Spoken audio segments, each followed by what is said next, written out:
What does it feel like for you guys? Is this a bittersweet time for you? Yeah, definitely. I mean, it's great being, like I was saying in the hotel earlier, and it's like we always stay in, when we go on these things, they always put us in really nice, swanky hotels and everything.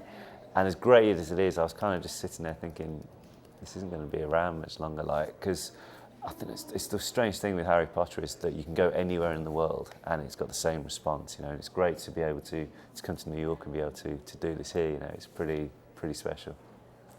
Are you feeling the same way? Yeah, I think bittersweet is the best way to describe it, because it's great that it's finishing on such a high. It's more popular now than it ever has been.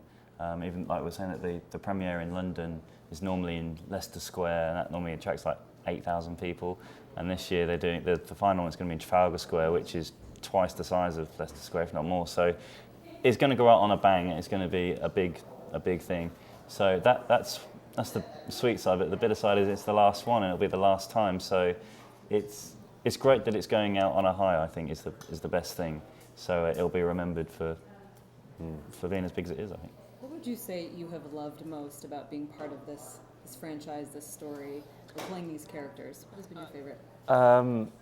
I think being able to just play the Jokers, that's the best thing, I think, because we can just go on stage and just mess about and do what how we do it, whereas there's a lot of other people who are doing very serious stuff. But on the other side of that, certainly in Deathly Hallows Part 1 and 2, you see two different sides of Fred and George. You see the jokey side of them, but you also see the quite serious side, which is cool to be able to play the characters in two totally different ways. Yourself as well on this whole journey, what has been maybe the fondest memory for you, or the most special part of all this? I guess just I'm just going to go back to the premieres, because when we're shooting the movie, there's only like 200 people on the stage, so we can't, because we're so close to it, we kind of always forget how big a deal it is. So then when we go to like the different premieres, I can remember when we came to the one in New York in 2004, I think it was, and that was just great. That was huge, and I can just remember, like, I think it's just the reaction of the fans and the appreciation that we have for them being so supportive of us. I can't imagine being part of all of this and then shooting your final scene and wrapping this whole thing. Can you talk to me about the last day of shooting for you guys? Were there tears shed? Or? I wouldn't say tears shed. It was it all came hitting home really at the time, because they're demolishing Leeson Studios at the moment to rebuild it as this all fantastic facility.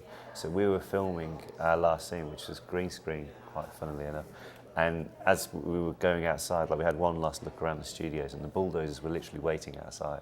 So it was kind of like, come on, we're waiting for you now, let's go. Yeah, and taking it all in was I don't think there were many words said on the car journey home, definitely.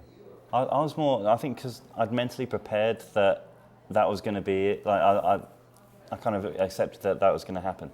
But we'd stayed in the same hotel while shooting for 10 years pretty much. So we understood how filmmaking went, and we then learned how hotel stuff worked.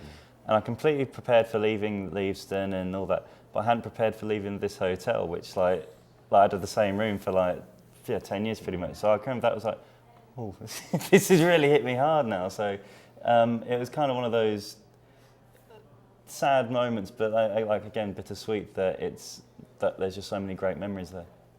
I only have about 30 seconds left, so without giving anything away of the final film of Deathly Hallows Part 2, can you tell me what you're most excited about for viewers to experience in this final film? I'm just excited that the final sequence, the whole big battle sequence, which goes on quite a lot of the film, but you'll be able to watch that in 3D. I think that's going to be so cool.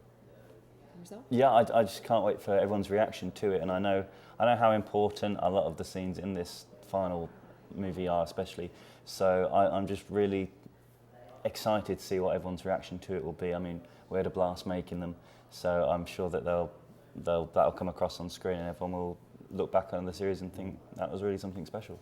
And of course, I have to ask, being in this exhibit, did you guys get to take home any props or any of your wardrobe, any pieces from the set? No, because we're not allowed to. Not officially, but I am looking at this little Quidditch outfit here, which could be quite cool. But we'll have to see. Sneak it away. Yeah, exactly. Great, thank you guys.